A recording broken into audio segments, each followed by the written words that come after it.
sponsored one. Whereas the Prophet said, he who sponsors an orphan is like this with me in Jannah. How many of us today have come in the wilada of the Holy Prophet, in the week of the 12th of Rabi' al-Awwal? We have come here to honor him and to follow him. It's one thing saying, I love Muhammad. It's another following Muhammad. Therefore, on the second level, the orphan. On the third level, the widow.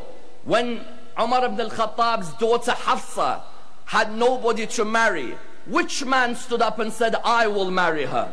When Salama was a widow and had nobody to marry her, which man said, I will stand up and marry her? There are many who attack him and they say that he is a man who had a number of wives. They're right, he did have a number of wives. But did you ever ask what the social reform program was when he married these wives? It was a rahmah, a manifestation of Allah's rahmah on earth through Muhammad. That Allah subhanahu wa ta'ala did not want to see these ladies who had lost their husbands live in a world where no one will protect them. Have we asked ourselves how many widows exist in the world today? How many people have looked after them? You don't need to marry the widow, but at least ask about her. You don't need to marry the widow, but don't exploit her. Because there are many today, when they see a widow, they know that this lady is in need. They know that this lady may not be educated. And you'll see that they show a lack of rahmah by exploiting her. Whereas the Holy Prophet said, no, I, your Prophet, I was married to Khadija 26 years. I did not marry anyone else. But now, if it means I'm gonna marry others so that I set an example of rahmah for you, so likewise make sure you set an example of rahmah for the widows as well. Therefore you had rahmah towards animals, rahmah towards orphans, rahmah towards widows, rahmah towards the poor. How many of us waste food when we go to a fancy restaurant where we don't think twice about gathering the food that we've left at the end? Do you know how many of us do israf and how many of us do tabdhir, where many of us do not consider extravagance, where some of us have even such a lack of rahmah that at the end of our meal we tell the waiter, take it back, take it back. And if someone tells us, let's collect it, we look down at them. Why? Do you know how many are on the street today with nothing to eat? Go to the fancy restaurant. No one said it's haram. But at the end, even one small prawn can make a difference to somebody. At the end, one piece of bread can make a difference. Sometimes we go to Muslim weddings, the amount of israf is unbelievable. Generosity is one thing, but do you see how much rice is spilt on the ground? Do you see how many people fill up their plates and leave their plates half full? Where is the rahmah of the man who would look after Ashab al-Suffa? Ashab al-Suffa, the speaker earlier mentioned Abu Huraira. Abu Huraira used to be of Ashab al-Suffa. They were poor. Ashab used to stay by the mosque of the Prophet. Which man came and said, bring the poor next to me, and then said, إنما الصدقات للفقراء والمساكين والعاملين عليها والمؤلفة قلوبهم وفي الرقاب.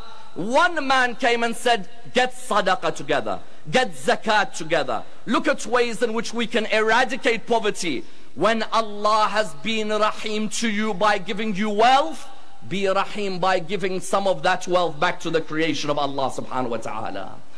Then after that, you have the rahmah towards whom? The rahmah towards non-Muslims. The most arrogant thing for a Muslim to do is to think they are the only ones going to Jannah. There are many Muslims out there today arrogantly think they're the only ones Allah created Jannah for. Who are you? Maliki Yawmiddin? You're not Maliki Yawmiddin. So why do you walk around like you are Maliki Yawmiddin? There are many Christians out there who are more Muhammadan in their character than Muslims. There are Jews out there who are more Muhammadan in their character than Muslims.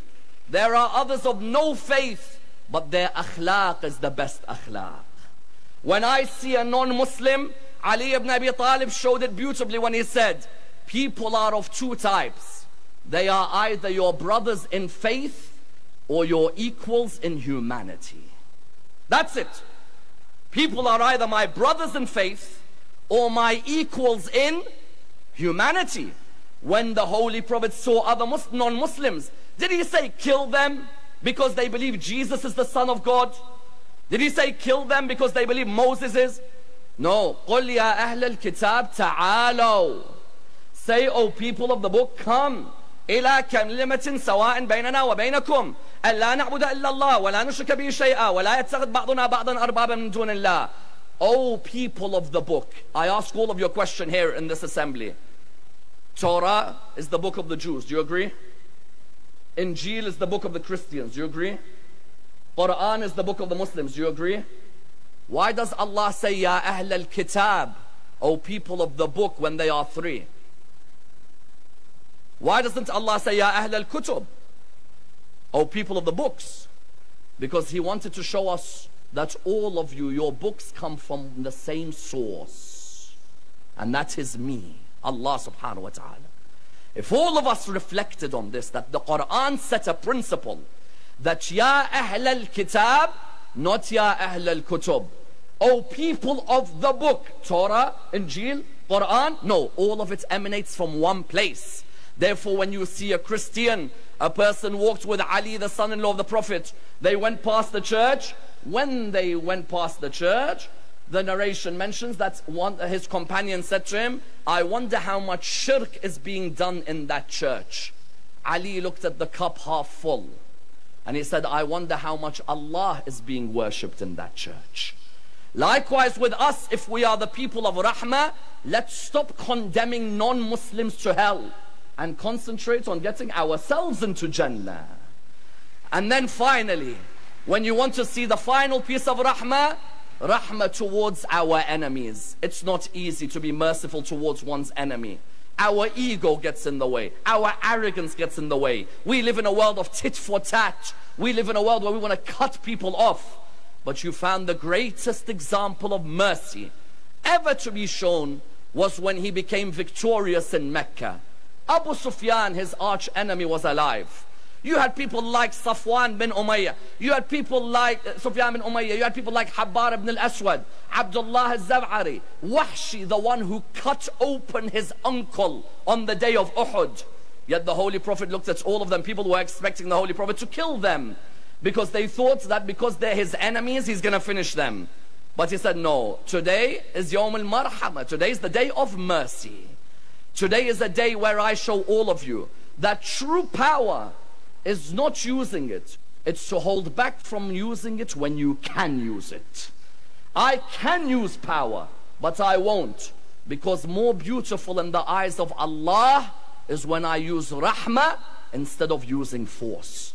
Inshallah, if all of us begin to implement rahmah and the rahmah lil alameen into our lives, then we'll see a healthier Pakistan. And in my humble opinion, every generation there is a source of rahmah.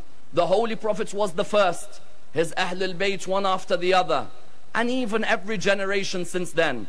And you are fortunate to have a Prime Minister like Imran Khan, and you're fortunate to have a Minister of Religious Affairs like Dr. Al-Qadri. Don't abuse this rahmah, make use of it. Wassalamu alaikum wa rahmatullahi wa barakatuh. Thank you.